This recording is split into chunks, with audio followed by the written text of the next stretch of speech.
What's going on, guys? This is John from Texas Wiles, Rooster from Rooster Outdoors. and you are listening to the Wiley Rooster Boys Outdoor Podcast. I'm actually not sure we've done an episode this early in the day. For those of you listening, usually we do these in the evening time, but it's like 2 o'clock right now. This is different. Just me and Rooster today. We were going to have Frankie back on, but we schedules wouldn't really allow us getting together today. But last week we talked to you guys and we told you about the charity, the Till Valhalla Project charity, and we're doing a giveaway. There's been, I think, 4 or 5 entries so far. We're trying to get this out there as much as we can, so we're gonna extend the time another week or so, and we'll be announcing a winner. What do you think, next week? That's kind of what I'm thinking. I've also been kind of thinking we had a couple people send an email in. Did you ever get those? Or No, I mean I got one of them, but I never did get the other one. I'm starting to wonder if maybe we should respond to the people that we did receive Yeah. and just say, got it or whatever. Well, I did respond to the first guy, and I didn't get a response back. But that way for you folks that send send in for the raffle or whatever, at least you know that we got it. Yeah. And if you hadn't heard from us, maybe you should try resending it or Yeah, I don't absolutely. know what's going on with that email. It's odd. I don't understand either, because I mean I would email that account from another account and it works just fine. My wife emailed it. I had a couple other friends shoot me a test email to that account and it worked. But those 2 other guys, I got Joe's, but Benny's never came through, and I don't know what's going on there. But yes, you guys, if you have emailed us to get into the giveaway and we haven't responded, go ahead and shoot another one. We're really sorry about this. We don't know what's going on. We're not trying to cheat anybody or anything like that. We just technology, man. I love it, man. It's great when it works, but when it doesn't, it's pain. Yeah. But just to remind everybody, Rooster, you want to give another recap of what exactly Till Valhalla is? Yeah, absolutely. So what we're doing, this giveaway, it's for the Till Valhalla project. And what this company does, I can't remember the exact number, but they take a portion of the proceeds and it goes back into veterans, some folks that didn't make it home neither. They make plaques for these fallen heroes, and they hand deliver them to the family. It's a real cool thing for them. I mean, they do a lot of stuff for vets. They also do stuff for suicide prevention on vets too. And like I said, what this package is, we're giving away. It's got a pretty sweet T-shirt you get. You get a couple bracelets. They're like the silicone bracelets. You get a set of dog tags, and I think some stickers, I believe is what it is. But like I said, I can't remember what the proportion is, the proceeds goes to them, but it's a fair chunk, And they're a real awesome company. Just even wearing that stuff, that gets people thinking, gets people wondering, what is this? And anything that we can do to raise awareness about, suicide prevention, especially for our military, we need to do it. Yep. We need to get those numbers a lot lower, because there's a lot of stuff going on in the world right now, and that's just something that maybe we can help alleviate. And I think this goes for you. Last week we had Frankie on, and he's the one that turned me on to it. I didn't know what they wanted, and I actually won one of his giveaways, and that's how I kind of find out about it. But it's a real awesome company, man. I've seen a lot of videos. I've seen a video where they hand deliver a plaque, and I mean it'll get you in the feels, dude. With these guys, I bet. It's real awesome. But yeah, we were gonna have him on, just kind of talk about it a little bit more, since he was kind of heading this deal, but he could not make it. So We'll try to get him back on next week for the the announcement. We may not. It may be. We're not sure what day it'll be next week, but we'll try to work our schedule around him and see if we can't get him on there to have him announce the winner. Being that this is, pretty well his deal. We're just kind of like the outlet. Right. Yep, absolutely. See what goes on next weekend. But yeah, make sure to shoot an email in there. Yeah, the email again is WileyRoosterBoys, all one word, @gmail.com. Yep. Yeah, we'll put that out there early, and I'll also put it down in the description of this episode. But we also talked last week on an upcoming challenge, and we still don't have all the details worked out with it. But I'm extremely excited for it. I'm hyped. I'm trying to, I think about it at least once a day. The Texas versus Nebraska survival challenge. Dude, it's going to be insane. It's going to be crazy fun. It is. Even though it's going to be for such a short period of time, it's going to be so much fun. It's going to be the competitive side of it. We could be sitting there trying to start a fire and having a hard time, and you're just thinking, I bet they already have a fire going. They probably got their fire started first strike. Something. It's just things like that. Knowing that somebody else is up against you, it's going to give it, a better feel to it. You're going to be more into it, I would think. Oh, absolutely. Could you imagine if we had the means to where we could do this for like a week, 2 weeks, maybe a month? Oh, man. I would love to do that. God, it'd be fun. I was checking out the YouTube. I didn't catch who the guy was. I need to finish watching the video, but it looked pretty sweet. This guy was doing one of those, but he was doing it in the wintertime. It looked pretty interesting, yeah. I only watched a couple minutes of it. I tried to save it, I was going to watch it later. I bet that would. I think there's pros and cons to that. Well, there's also pros and cons in the summertime.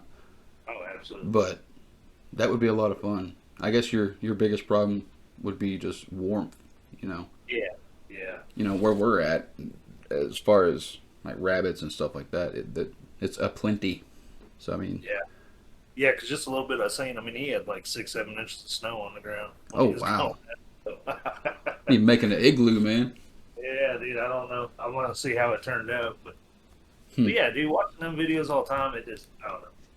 You either got a passion for it or you don't. But it gets you going, man. It gets you psyched up. That's for sure. Exactly. Just being outside doing that, it's fun.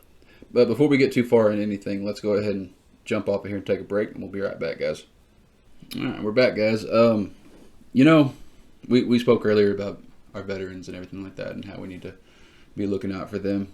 And given what's going on right now in the world with Afghanistan and everything, and how the Biden administration is handling this situation, you may have, mixed feelings about it. You may hate it. You may think he's doing okay. That's not for us to ask you. That's your own prerogative. However you feel. I personally, I don't care for the situation. I think it could be handled much better. But I would ask that all you guys out there be in prayer for these folks. There's a lot of bad stuff going on, and our military men and women, they need all the support they can get.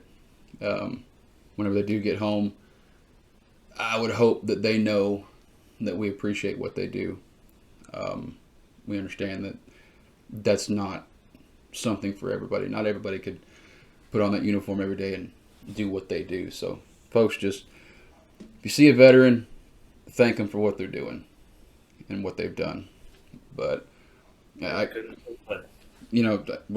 talking about the administration, you told me some stuff earlier that's kind of alarming. Yeah. We're it's getting closer to hunting season here. So, for you guys out there that do hunting or just gun enthusiasts, so from what I heard, Biden administration has put sanctions on Russia, and September 7th there will be no more permits issued for importing ammo.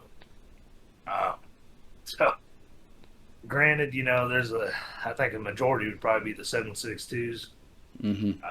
From what I hear, there's also 9 that comes out of there, 9 mil, a bunch of other ammo. We won't be having any more Russian-made ammo anytime soon. They said even with the Russian government meeting the demands of the Biden administration, it's still a minimum year before they could even pick back up. There's a lot of theories out there. Kind of like you said, it's you guys, the listeners, on prerogative. You can think what you want. Everybody's got their own opinion, but there is people out there that think that even if they were to meet the demands, there's probably a good chance that we'll probably never see Russian ammo again. But, it was kind of obvious coming in, this administration coming in, that Russia was going to be no friend to that administration. yes. And I'm really not meaning to take this outdoor podcast and go political with it. That's not my intention. It's just anymore, it's kind of hard to have any kind of everyday conversation without all that junk coming up. So we'll try to keep all that to a minimum. Absolutely. It's just, I wouldn't be too nervous. I talked to a guy who was buying up all the 7.60 he could because he didn't think. But you got to remember, there's other countries out there that import that ammo too. It's just be prepared. Some ammo that was more readily available during this shortage we have, that was a little bit cheaper. It's probably going to be a little bit more and a little bit harder to find. Oh yeah. Coming into this hunting season, it's kind of remember that.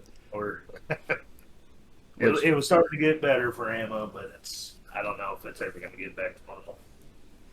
But those 2 words you just said makes me very happy. For those of you out there that are listening here in Texas, Texas has 5 seasons: spring, summer, fall, winter, and hunting season. What is today? The 22nd, August 22nd. Opening day of dove season is what? September 1st, I believe. First, correct. Yes, sir. I'm going to be honest with you. I've never been dove hunting. Never have, huh? Never have. I've always wanted to. And I've ate plenty of dove, but I've never actually went out and hunted myself. God almighty, you're missing out, man. I bet it's a lot. I mean, I love skeet shooting. Skeet shooting's awesome. Oh, absolutely. But man, the dove, dude. Whew. Raffman, bacon, jalapenos. Oh man. Yeah, that's the best part. But I mean, trying to hunt them's pretty fun too. Them dudes, they know how to duck and dodge. I mean, pretty funny. Duck, dive, dodge, dip, and I don't remember what he said. Dodgeball reference. I've never been dove hunting, but pig hunting, you can do that year round. If there's no season on pigs. Right. But since we're talking about hunting, why do I keep enunciating that?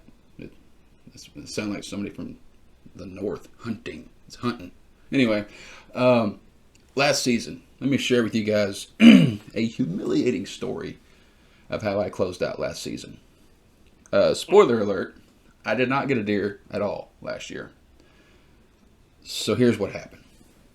A few weeks prior to the last day of deer season here in Texas, I went out and I didn't see no deer, but this huge, 400-pound pig shows up.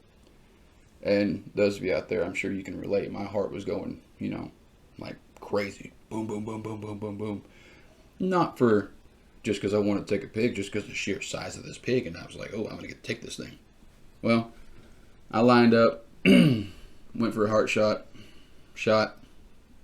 scared him, he run off, and that bullet never touched him. Or it's super pig and the bullet bounced off of him. It's probably the former. But so that was kind of sad, demoralizing.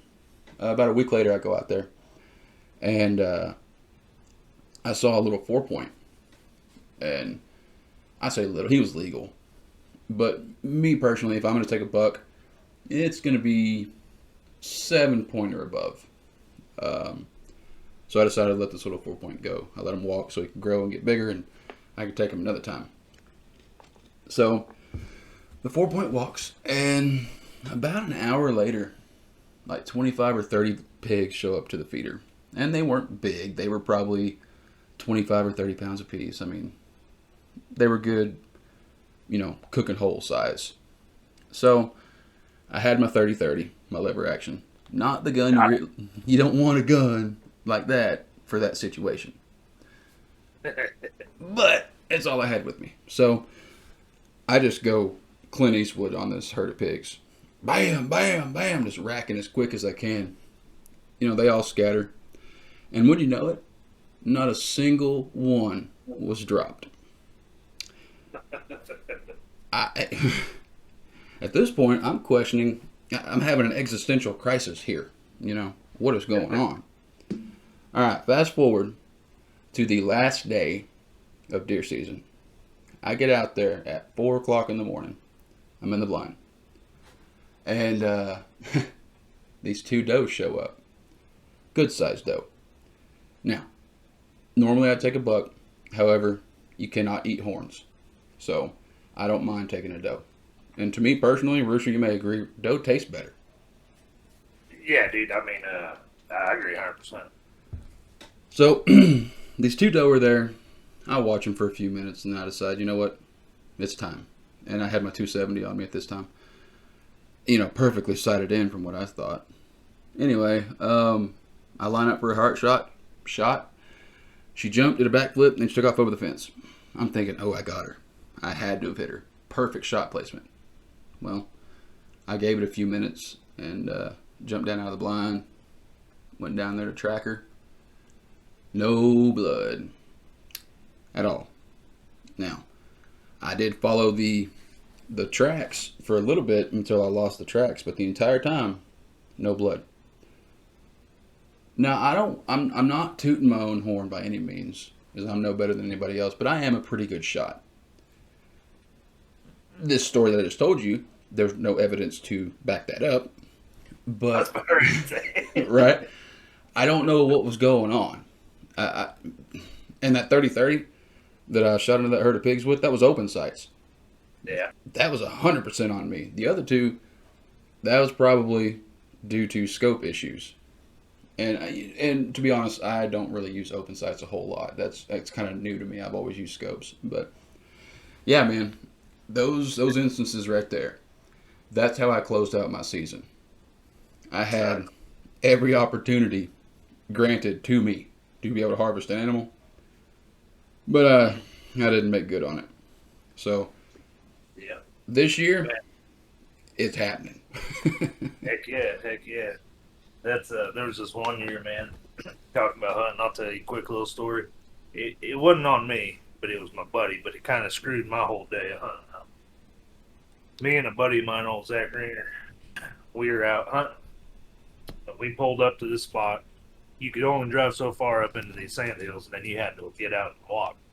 And it was a beautiful spot. I mean, where I used to go hunt, you had the sand hills, and they came right down into the trees on the lake. So you had a nice mixture of whitetail and muleys that were all kind of in that area. Okay. We got up there, got out, and we started walking. Well, across this canyon over on the other side of the hill, we seen this buck. He had some does there. And I can't tell you how many points he was, but he was a good buck. He was a really good deer. Old Ringer, he gets lined up, boom, pops it, his old muley. And the muley dropped, got up for a second, then he just laid back down. You could tell we got it. Okay. But, we were far enough away. He did not know what just happened. Well, Ringer, he gets too dang excited, and I'm telling him, like, hey, calm down. Wait. Just let him bleed out and let it finish. What's he do? He starts barreling down that hill, going towards it, and that buck finally spotted him and hopped up, took off. And we followed that blood trail all over. And, I mean, that thing was running around all these evergreens and stuff. And, needless to say, we never found that buck that day. But the trail finally went cold. The only thing we can think of is I'd always been told that deer know if they're in danger, if they're dying like that, they'll throw themselves in them evergreens. Mm-hmm. Yeah, I've seen that several times. That's the only thing I can think of is that we checked every tree we could come across and never did find him. But, he bled like a son of a... Yeah, Never did get it, but that's what I told him. I'm sure he learned the hard. Well, I know he learned the hard way. But it screwed my whole day up. I never got to shoot that day. That sucks. That's actually pretty true of all dads too. All dads will shoot for the evergreens. We, Really? yeah, my father-in-law, he actually shot one a couple of years ago, and for those of you who don't know what all dads are, they're sheep, I guess, is what they are. Goats. I don't know, what would you describe those as? That's what they kind of look like to me. Is like big goats or something. I've never seen them Yeah. until I came down here. Well, they're pretty big. They look like goats with huge spiral horns. But anyway, he shot one, and he calls me because he couldn't find it, and I go out there to help him look for it, and we didn't find it. I mean, we looked for this thing all night. I went out the next morning to look for it. We're trying to beat the predators or the coyotes and stuff like that, so that he can still get at least he wants the head. All dads aren't really all that good to eat, but that was the only thing that showed up, so he shot it. Anyway, I looked that next morning, didn't find it. It wasn't until that evening, whenever we had me, him, and a couple other people, we were out here just walking a grid, looking for it, and we found it tucked up under some evergreens, and I had to get the side by side back there with a long rope, and get in there and tie onto him, pull him out, and Oh no kidding. yeah, we got him though. Well, at least he got him. That we spent our whole day because it was morning time when he shot that buck. We spent all day and never did find it. Man. I mean, we checked every tree we could look for. I got several hunting stories. I mean, I ain't gonna share any more on this episode, but there are a few more I'd like to share. Like the first time, well, no, it wasn't. I guess strange doe behavior. That's what I'll say. I'll discuss that at a later time. But Sounds good. Yeah, I got some myself. yeah, but I mean, I guess before we close out, yesterday, man, we had a little ministry event that we did, a little family day, and a bunch of us went to a lake house over in Granbury, and we're at a lake house. I'm gonna fish. Strangely enough, it was just me and one other fella that was fishing, and I guess there was only one fish in that lake, and I got him because I was the only one that caught a fish that day, and it wasn't even.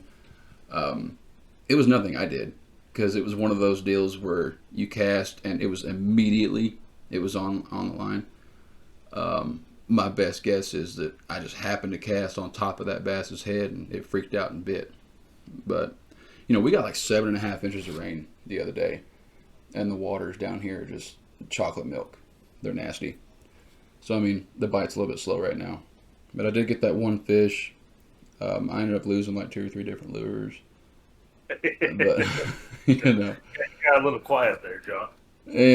Yeah. I guess it's not a fishing trip until you start losing some lures. But Right, that's right. At least you got a line lit, man. I haven't caught anything since. Shoot, I don't know. It's been a month and a half ago now. oh wow, bet you're having withdrawals. Well, Yeah, it's been a little bit. you want to go with me next Saturday? Yeah, I think that was the plan. We're gonna go hit that spot up, correct? Yes. Yeah, we got a score to settle, I guess you could say. Yes, sir. We'll go yes, do sir. that. But I guess that's going to wrap this one up, guys. We're going to jump off of here, and be sure to give us an email or shoot us an email to get entered in that giveaway. It's a really good cause, and as always, we appreciate you guys listening.